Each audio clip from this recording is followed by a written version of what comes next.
David Headley के एक रिश्तेदार की शादी में अचानक से धमाका हो गया और बताया जा रहा है कि अननोन लोग हैं, उनका ही कारनामा है। तो क्या अब पाकिस्तान में सीआईए को अननोन का खतरा है? पे दर पे हमले हो रहे हैं।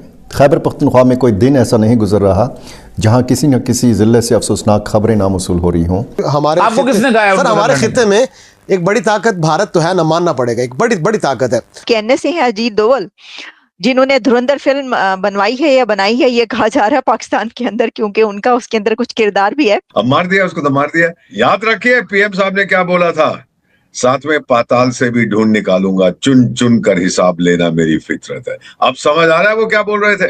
टारगेट किलिंग के वाकयात बढ़ रहे हैं। एक दौर हमने ऐसा देखा था। मसूद अजहर का एक video audio to be specific viral हो रहा है। जिहाद फी सबीलिल्लाह यही चल रहा है फिर से। अगर हमारे बीच में किसी भी तरह की मारकाट होगी, उसका ट्रिगर पॉइंट टेररिज्म होगा। ये जो वहां पे धमाका हुआ है, ये डेविड कोलमैन हेडली का, उसको तो भेजा नहीं क्योंकि वो तो सीआईए के एजेंट होता था, लेकिन उसके परिवार में कुछ लोग, काफी लोग मारे हैं, सुना है। अभी तक तो मेरे पास पूरी खबर नहीं आई है। ये बम हमला ये बताता है कि वहां पर किस कदर पेट्रोलिंग जो है पुलिस की। आप खाओ तो हलाल है, वो खाएं तो हराम है। जर्मनी ये कह रहा है कि हमारे पास सबसे जो सक्सेसफुल ग्रुप ऑफ इमिग्रेंट्स हैं वो इंडियंस हैं। भारत ने अल्टीमेटली एक बहुत बड़ा आप यूं कहिए कि लीप उसने लिया है। सीआईए के साथ क्या अननोन गनमैन ने पंगा ले लिया? क्योंकि ये देखिए, डेविड हेडली के एक रिश्तेदार की शादी में अचानक से धमाका हो गया और बताया जा रहा है कि अननोन लोग हैं, उनका ही कारनामा है। तो क्या अब पाकिस्तान में सीआईए को अननोन का खतरा है? भाई, अज्ञात लोगों का जो क्लब है, मेरी तरफ जो देख रही है, मैंने थोड़ा कुछ किया, मैं मेंबर भी नहीं हूं उसका। मेरी तरफ ऐसे मत देखिए, मैं सच बोल रहा हूं। अब कौन है, चलिए आपको भी पता है, मुझे भी पता है, मुझे क्या पता कौन है ये लोग।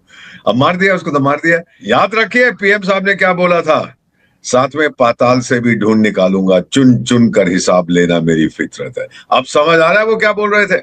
मैं ये नहीं कह रहा कि उन्होंने बोला अज्ञात लोगों को ठोक दो, लेकिन चुन चुन के हिसाब लेना मेरी फितरत है। और वही अब देख रहे हैं वहां पे हो रहा है। जिहादिस्तान इस समय समझ गया है। एक अंग्रेजी की कहावत है, it takes two to tango.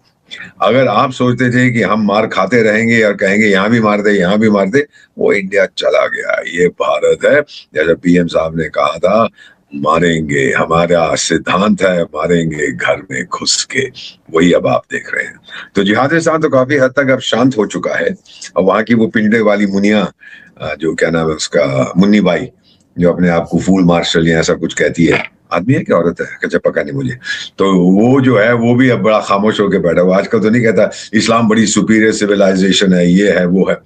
ये जो वहां पे धमाका हुआ है, ये डेविड कोलमैन हेडली का, उसको तो भेजा नहीं क्योंकि वो तो सीआईए के एजेंट होता था, लेकिन उसके परिवार में कुछ लोग, काफी लोग मारे हैं, सुना है। अभी तक तो मेरे पास पूरी खबर नहीं आई है, लेकिन अगर बहुत से लोग मर गए, धमाका हुआ। इसका मतलब कोई मेहमान गया या पहले से गया, कोई इंटरनल इनसाइड जॉब होगा, बाहर से तो कोई ग्रेनेड फेंक के नहीं गया।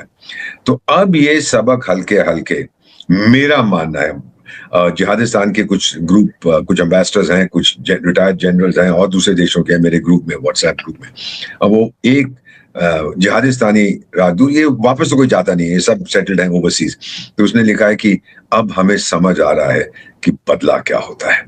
अच्छी बात है अगर आपको अब समझ आ रहा है। मैं ये नहीं कह रहा कि हम बदला ले रहे हैं, पर आपको समझ आ गया तो बड़ी अच्छी बात है। और फिर भी बदला ले रहे हैं तो ले रहे हैं, आप लोग जैसे निपटना है उसके साथ निपटिए। सर, अभी एक दिन पहले हमारे एनएसए अजीत डोभाल जी ने भी कहा था कि इतिहास से बदला लेना चाहिए, लेना जरूरी है।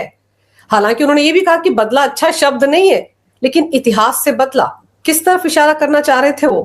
अब आप, your guess is as good as mine, आप भी उतना ही सोच सकते हैं जो कह रहे थे कि हाँ, अब एक होता है जब पाप का घड़ा भर जाता है ना, तो फिर पानी उससे बाहर निकलने लगता है आपके पाप। तो वो शुरू हो गया, भर चुका है, अब जवाब मिलेगा। अब आप एक चीज और देखिएगा, उस तरफ जो ईरान की हालत है वो भी आप जानती हैं क्या हो रहा है, और वहां पर डोनाल्ड ट्रंप साहब बैठे हुए हैं।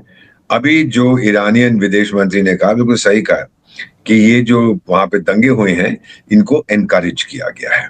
विदेशी ताकतों ने, ताकि डोनाल्ड ट्रंप साहब को मौका मिल जाए वो R2P रिस्पॉन्सिबिलिटी टू प्रोटेक्ट जो संयुक्त राष्ट्र संघ का 2005 का प्रस्ताव है उसके अंतर्गत आके वो हमें ठोकेगा और हमारे कहेगा कि मैं उनके नागरिकों को बचा रहा हूं। तो ये सही है जो उसने आरोप लगाया, अब किया है कि नहीं किया ये कोई नहीं जानता, लेकिन CIA ने पहले भी अर्ली 1950s में वहां के जो डेमोक्रेटिकली इलेक्टेड प्राइम मिनिस्टर थे मोहम्मद मुसद्देक, उसने राष्ट्रीयकरण किया ऑयल इंडस्ट्री का तो आउट, उसको बाहर निकाल दिया था। तो ऐसी चीजें चलती रहती हैं देशों में। पाकिस्तान में जो जिहादिस्तान में जो हो रहा है, मेरा मानना है कि डोनाल्ड ट्रंप साहब तंग आ चुके हैं, क्योंकि वो अफगानिस्तान नहीं दे पाया है उनको, वो ईरान में जो कुछ हो रहा है डायरेक्टली कर रहा है, देख लीजिएगा कि जिहादिस्तान के थ्रू नहीं कर रहा।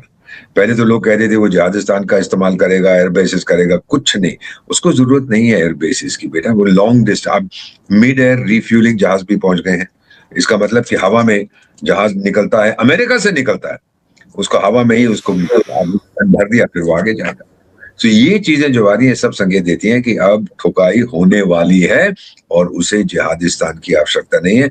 अभी तक पिंजड़े वाली मुनिया नहीं गई है, बोला था कि मैं जा रहा हूं, फिर से उसने बुलाया। अभी ट्रंप भी समझ गया कि इस गधे के हाथ में कुछ नहीं है, बकवास करता है। तो ये कहानी है जो मैं देख रहा हूं जिहादिस्तान की। और अब कौन इनको ठोक रहा है? वही ठोक रहे हैं जिन्होंने ओसामा बिन लादेन को ठोका था शायद, या दूसरे जिहादियों को ठोका था, मुझे क्या पता कौन है ये लोग। बहुत अच्छा काम कर रहे हैं, करते रहिए, लगे रहो मुन्ना भाई करो जो करना है आपने वहां पर। सर, क्योंकि क्या होता है ना, पाकिस्तान में अगर एक चींटी भी मर जाए तो भी भारत का नाम घसीट लेते हैं। और अभी तो हमारे NSA ने भी सीधे सीधे जैसे ये स्टेटमेंट दिया कि इतिहास से बदला लेना जरूरी है, तो और अगले ही दिन ये कांड हो गया। तो ये लोग तो पाकिस्तान में जो बैठे हुए हैं ना तथाकथित बड़े बड़े धुरंधर, वो तो यही बोलते रहते हैं ना कि सबके पीछे भारत है, भारत है, मतलब वो डरे हुए हैं। मुल्ला मुनीर भी क्या पता किसी बंकर में छिप कर बैठ गया हो इस हमले के बाद।